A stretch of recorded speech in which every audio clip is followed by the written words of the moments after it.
Bonjour, je suis très contente d'être là aujourd'hui. Donc, moi, je suis juriste, comme on a dit plus tôt, pas encore avocate, mais bientôt, je l'espère. Donc, la présentation d'aujourd'hui vise à mieux comprendre les droits des usagers du système de santé québécois, ainsi que leur portée dans le contexte de la prestation de soins. Nous aborderons également le rôle des proches dans ce contexte. Puis, il est important de se rappeler aussi que derrière chaque droit que je vais aborder aujourd'hui, il y a avant tout des personnes, leurs choix, leur vulnérabilité et leur dignité. Donc, tout d'abord, je vous présente les 3 droits fondamentaux qui sous-tendent les droits que j'aborderai ensuite. C'est les 3 droits les plus importants. Donc, tout d'abord, on a le droit à l'inviolabilité de sa personne, ce qui signifie qu'aucune atteinte ne peut être portée contre nous sans notre consentement libre et éclairé, sauf exception prévue par la loi. Ensuite, le droit à l'autonomie. Donc, toute personne a le droit de disposer de son corps selon sa volonté. Ce principe lui confère la pleine capacité de décider de son meilleur intérêt, même si sa décision comporte des risques, à condition qu'elle soit majeure, apte à consentir et que la loi ne limite pas son exercice. Le concept d'autonomie fait que la personne est la seule apte à décider de son meilleur intérêt, et ce, peu importe l'opinion des gens qui la traitent. Même si la personne prend une décision susceptible de lui causer un préjudice grave ou d'entraîner sa mort, peu importe l'avis de son équipe traitante, le concept de l'autonomie de la personne lui garantit le respect de sa décision. Puis, on a le droit à l'intégrité, qui protège le maintien de l'état d'une personne sans altération et se distingue du droit à l'inviolabilité tout en le renforçant. En cas d'incapacité à exprimer sa volonté, le droit à l'intégrité permet de présumer qu'une personne choisirait la protection de sa vie et de son intégrité, justifiant ainsi certaines interventions médicales d'urgence sans consentement.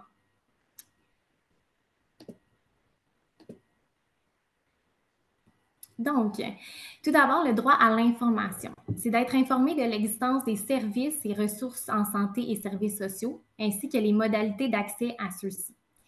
Le droit à l'information, c'est également le droit de recevoir des renseignements sur son état de santé ainsi que les incidents survenus lors des soins. Ça peut s'exercer de plusieurs façons, en posant des questions lors des rencontres du conseil d'administration, en consultant les sites des établissements et du ministère de la Santé, en contactant les comités des usagers ou des résidents et surtout en s'informant activement sur son état de santé, autant physique que mental. Ensuite, le droit aux services, c'est de recevoir des services de santé et des services sociaux appropriés, continus, personnalisés et sécuritaires, en tenant compte des dimensions scientifiques, humaines et sociales.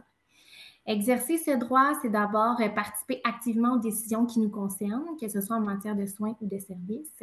Pour ce faire, le patient doit recevoir une information complète sur son état de santé, ses examens, son diagnostic, son pronostic, les traitements proposés, incluant les risques, ainsi que sur tout incident survenu pendant les soins.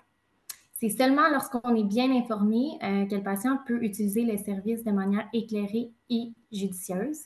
Cependant, ce droit de recevoir les soins et services est limité compte tenu des ressources disponibles. Par la suite, on a le droit de recevoir les soins requis par notre État.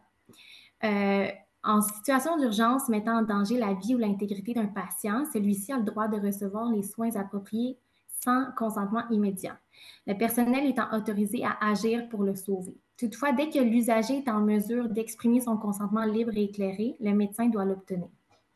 Ce droit s'exerce en collaborant avec les professionnels, en partageant l'information nécessaire pour bien évaluer ses besoins et adapter son plan de soins lorsque c'est possible. Car en situation d'urgence, les soins peuvent être donnés sans avoir obtenu consentement libre et éclairé. Lorsque l'usager est conscient, il peut aussi poser des questions et demander des explications sur les soins qu'il reçoit. Ce droit recoupe d'ailleurs le droit au service. Ensuite, le droit à l'hébergement, c'est d'être hébergé dans un établissement tant que son état ne permet pas son retour à domicile ou qu'une place adaptée ne lui est trouvée dans un autre établissement ou une ressource intermédiaire. C'est encadré par certaines conditions. L'usager a donc le droit d'être hébergé même s'il a reçu son congé du professionnel et tant qu'aucune autre place n'a été trouvée pour lui dans un établissement, une ressource intermédiaire ou une ressource de type familial aussi. Il pourrait recevoir des services nécessaires à son état. Donc, toutefois, ce droit à l'hébergement ne garantit pas le maintien de l'usager dans l'établissement initial. La coopération du patient est nécessaire. Il doit informer de tout changement dans son état de santé qu'il perçoit et, le cas échéant, indiquer son incapacité à retourner à domicile. Si le patient n'est pas en mesure de le faire, un membre de sa famille ou son représentant légal peut accomplir cette démarche en son nom également. Donc, ensuite, le droit de choisir votre professionnel ou votre établissement. C'est possible choisir le droit de son professionnel, son établissement qui lui offriront des soins ou des services dans les limites prévues par la loi. Donc, pour exercer ce droit, c'est pas très compliqué. Vous n'avez qu'à recourir au service professionnel que vous désirez ou pour l'établissement, choisir là où vous souhaitez recevoir les soins, les traitements ou interventions. Cela dit, ce droit-là n'est pas absolu. Il peut être limité selon les ressources disponibles, les secteurs de services ou encore les capacités financières, humaines et matérielles des établissements. Ensuite, le droit de consentir à des soins ou de les refuser. L'usager a le droit de consentir aux soins ou de les refuser après avoir été informé de son état de santé. Aucun soin, tel qu'un examen, prélèvement ou traitement, ne peut être effectué sans son consentement. Ce droit va de pair avec celui d'être bien informé sur son état de santé. Pour que le consentement soit libre et éclairé, l'information doit être transmise de façon claire, que ce soit de l'initiative du professionnel ou en réponse aux questions de l'usager. Le professionnel a aussi la responsabilité d'adapter ses explications au niveau de compréhension du patient à qui il s'adresse. Ensuite, le droit de participer aux décisions. Donc, le patient a le droit de participer aux décisions affectant sa santé physique et mentale, y compris l'élaboration ou la modification de son plan de soins ou de services personnalisés. Ce droit s'exerce en collaborant avec les professionnels et en respectant autant que possible le plan d'intervention ou des services personnalisés mis en place en équipe. Participer aux décisions, c'est aussi pouvoir poser des questions pour mieux comprendre et coopérer. Pour ce faire, le patient a le droit d'être informé notamment sur son état de santé, son diagnostic, pronostic, les traitements proposés, les risques, les résultats d'analyse et toutes les incidences survenues pendant les soins, comme j'ai nommé précédemment. Également, on a le droit de porter plainte. Donc, l'usager a le droit de porter plainte s'il est insatisfait des services reçus ou requis. Ce mécanisme visant notamment à améliorer la qualité des soins peut être accompagné ou assisté dans cette démarche. D'ailleurs, depuis la réforme de 2024, l'usager ainsi que toute personne intéressée peuvent maintenant déposer une plainte, qu'elle soit écrite ou verbale. Pour ce faire, l'usager peut être aussi assisté et accompagné, si nécessaire, par le ou la commissaire aux plaintes et à la qualité des services ou par le comité des usagers de l'établissement.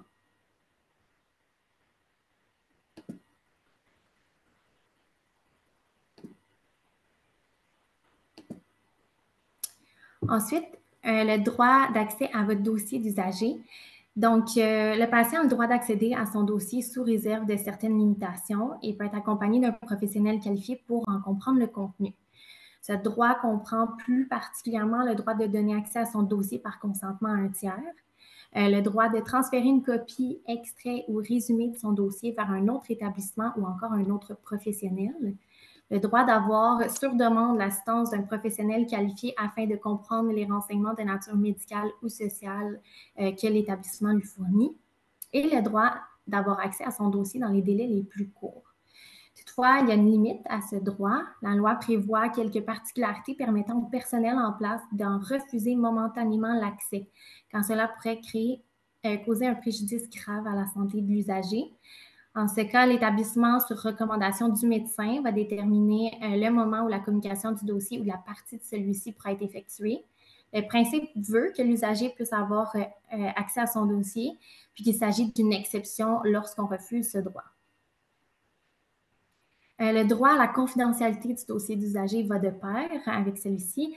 L'usager a le droit à la confidentialité de son dossier et peut exiger que les informations qu'il contient ne soient pas divulguées sans son consentement, sauf exception.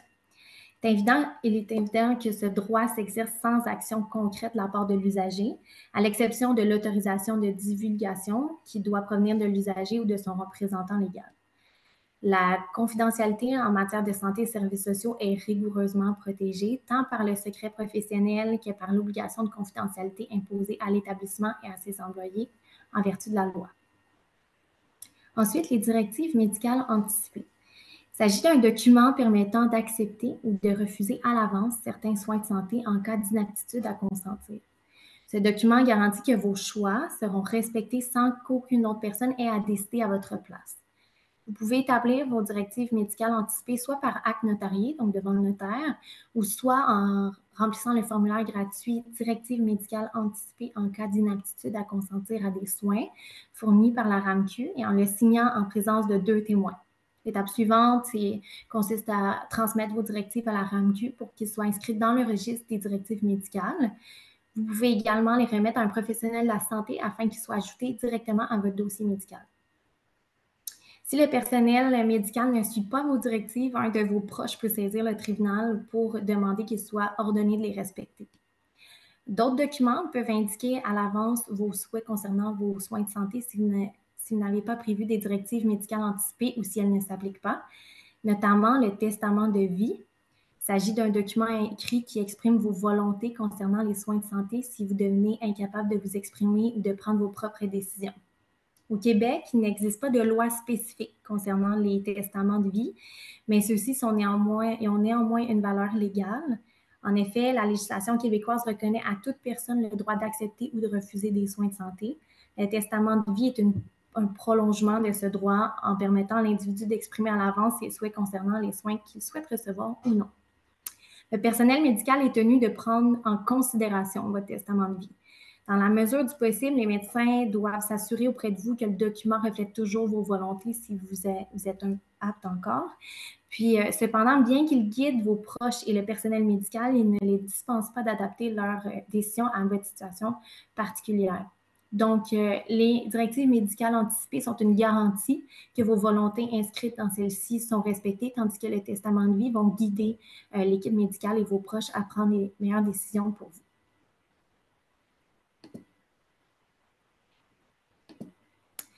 Donc, le droit d'être accompagné, assisté et représenté par une personne de son choix, le patient, lorsqu'il souhaite obtenir de l'information ou entreprendre une démarche liée au service d'un établissement ou d'un professionnel. Donc, tout d'abord, être accompagné, ça c'est possible aussi. Ça peut être quelqu'un qui est à côté de vous. L'accompagnateur n'a cependant pas beaucoup de droits ou d'impact dans votre processus de décision, tandis que l'assistant et le représentant ont un petit peu plus d'impact. Donc, je vais commencer par l'assistant. C'est la personne qui vous assiste, elle doit être majeure. Ça peut s'agir d'un membre de votre famille, d'un proche ou d'un proche aidant. Votre assistant agit en tant qu'intermédiaire officiel auprès des tiers, tels que des ministères, des organismes ou des professionnels. Il agit selon vos volontés et préférences, et ce, à votre demande. Parmi ses rôles, l'assistant peut notamment communiquer des informations en votre nom ou en recevoir, transmettre une décision que vous avez prise, vous soutenir dans vos décisions, vous conseiller dans vos décisions également, puis avec votre consentement, accéder à vos renseignements personnels si ça c'est nécessaire pour accomplir son rôle. Ensuite, dans un cas où le patient devient inapte à consentir à ses soins, on a 2 options. La première est le mandat de protection.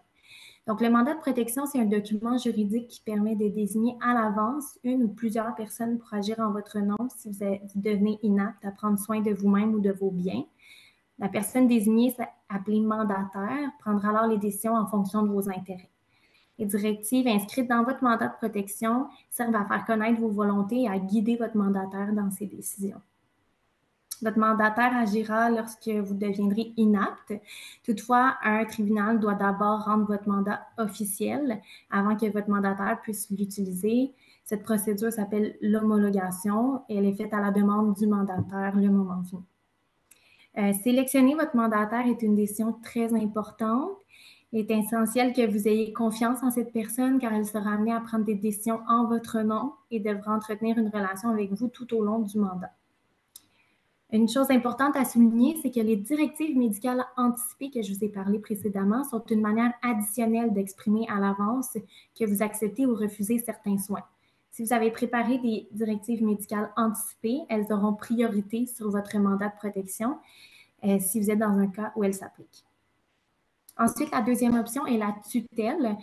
Le tribunal peut nommer une tutrice ou un tuteur pour protéger une personne inapte et gérer ses biens en tenant compte de ses volontés et ses préférences. Si personne de l'entourage n'est en mesure de remplir ce rôle, le tribunal va désigner le curateur public, qui est un organisme québécois chargé de la protection des personnes inaptes. Dans certaines situations, une personne peut avoir besoin d'être représentée pour un acte précis, comme signer un contrat ou vendre une maison. Plutôt que de placer la personne inapte sous tutelle, le tribunal pourrait désigner aussi un représentant ou une représentante temporaire pour accomplir ces démarches.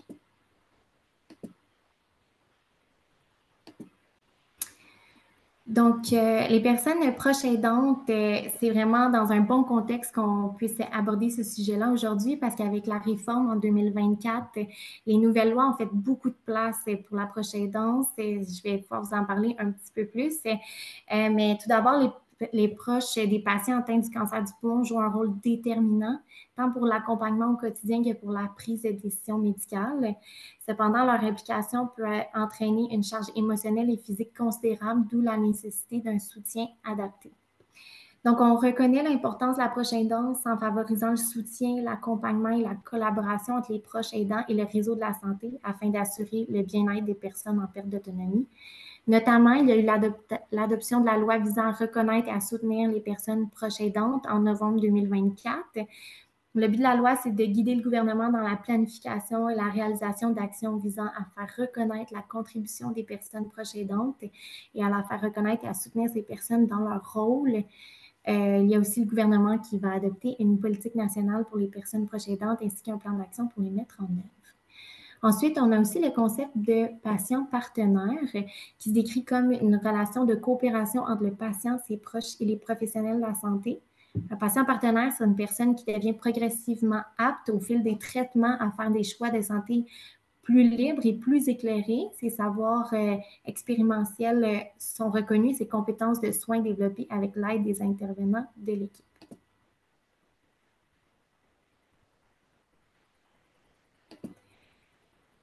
Donc, le rôle du représentant, le représentant peut être un mandataire ou un tuteur, donc je l'ai mis sous la même catégorie, ils ont sensiblement le même rôle avec quelques petits détails. Donc, lorsqu'un patient ne peut pas consentir lui-même à ses soins de santé sans avoir été déclaré inapte, son représentant, ça peut être un conjoint, un proche ou toute autre personne démontrant un intérêt particulier pour lui. Le mandat vise à protéger deux aspects de la vie de la personne dont vous vous occupez. Donc, il y a l'aspect de sa personne, donc prendre des décisions concernant ses soins de santé, veiller à ce qu'elle ait des activités de loisirs. Ça correspond au rôle du mandataire de la personne. Et à la personne et ses biens. Vous pouvez gérer ses finances en payant son loyer, ses factures, etc. Ça correspond au rôle de mandataire aux biens. Donc, le mandat peut donc prévoir une seule personne pour s'occuper de ces deux rôles-là ou de deux ou plus de personnes pour ces rôles. Tout d'abord, il faut toujours agir dans l'intérêt de la personne et du patient. Ensuite, vous avez des responsabilités comme mandataire à la personne. Donc, la première responsabilité, comme j'ai dit précédemment, c'est d'enclencher les démarches pour rendre officiel le mandat de protection ou la tutelle. Donc, l'homologation. Ensuite, on a prendre les décisions relatives à l'hébergement. Vous vous assurez que ses besoins sont comblés, donc vêtements, produits d'hygiène, personnel, etc. Voir à ce que la personne bénéficie de sorties de loisirs également. Une autre grosse partie des responsabilités du mandataire à la personne, c'est de consentir à ses soins de santé. La personne pourrait quand même conserver une certaine autonomie en cette matière, mais vous pouvez être là comme conseiller ou éventuellement pour prendre la décision à sa place. Puis aussi, vérifier le mandat pour connaître les directives spécifiques que la personne dont vous prenez soin vous donne concernant son bien-être. Ensuite, les droits d'accès au dossier médical. Les représentants pourront accéder aux informations contenues dans le dossier du patient afin de prendre des décisions éclairées concernant les soins. Sinon, le patient peut autoriser toute personne de son choix à accéder à son dossier en totalité ou en partie selon les modalités qu'il détermine.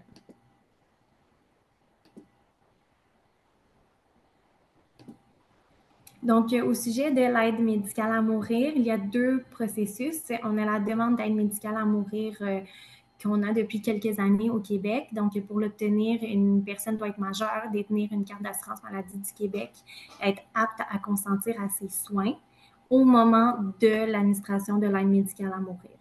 Il doit également souffrir d'une maladie grave et incurable ou d'une déficience physique grave, endurer des souffrances insupportables et avoir été informé des options de soulagement qu'elle juge intolérables. La deuxième sorte de demande d'aide médicale à mourir, c'est la demande anticipée qui est disponible depuis octobre 2024. Une demande anticipée d'aide médicale à mourir peut être faite par une personne majeure, détentrice d'une carte de la RAMQ également, ayant reçu un diagnostic de maladie grave et incurable menant à l'inaptitude. Donc, la personne, lorsqu'elle fait la demande, elle doit être apte à consentir aux soins au moment de la demande, mais la demande est faite dans le but qu'au moment où il y aura l'administration, elle ne sera plus apte. Dans les deux situations, vous pouvez vous informer auprès de votre professionnel de la santé afin d'obtenir les informations et vous renseigner sur la marche à suivre pour le processus de demande. Cette demande doit être faite de façon libre et éclairée, c'est-à-dire sans influence extérieure et après avoir reçu toute information nécessaire pour prendre une décision en toute connaissance de cause. Un professionnel ou une professionnelle de la santé doit obligatoirement être présent lors de la signature et apposer sa propre signature sur le formulaire. Dans certains cas, un témoin indépendant doit également signer le document. Si le professionnel de la santé refuse de vous accompagner dans ce processus pour cause d'objection de conscience, c'est son droit, mais il a l'obligation cependant de vous référer à un autre professionnel qui pourra le faire et s'assurer du transfert et de la prise en charge de votre demande.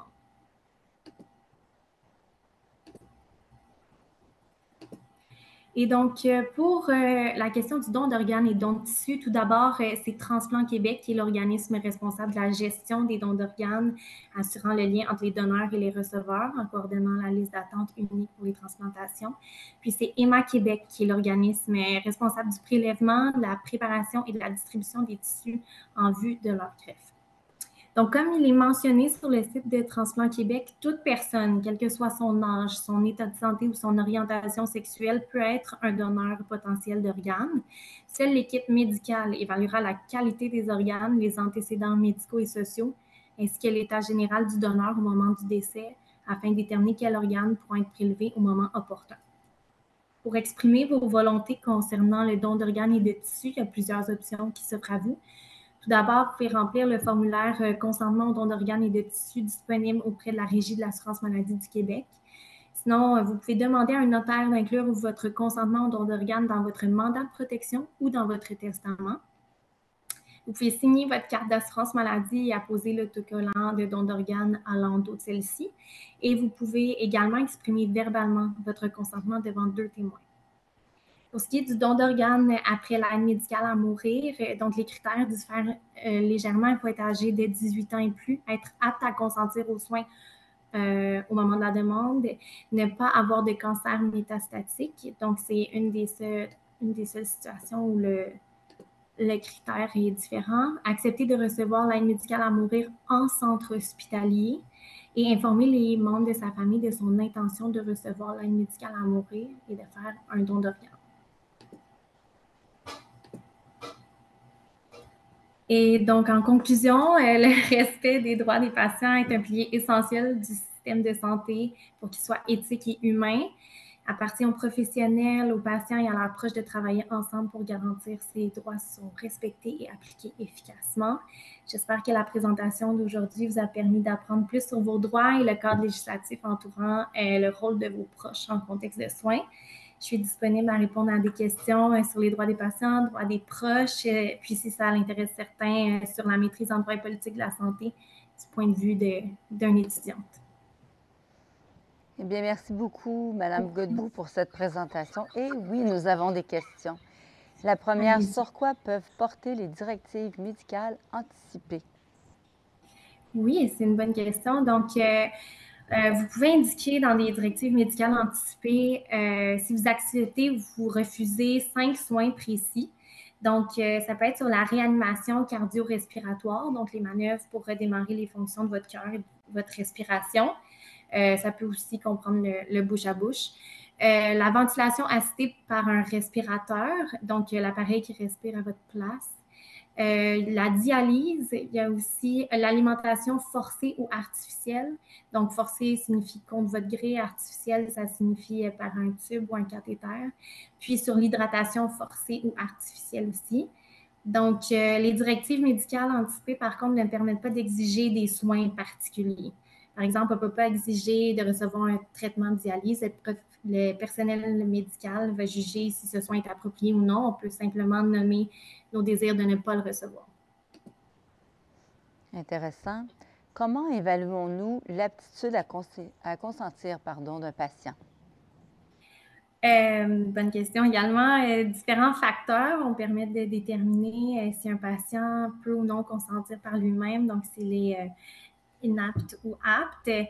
Si le patient est conscient, on va d'abord poser des questions, puis on va l'informer. Puis l'important, c'est de savoir s'il va comprendre ou non les informations qu'on va lui donner.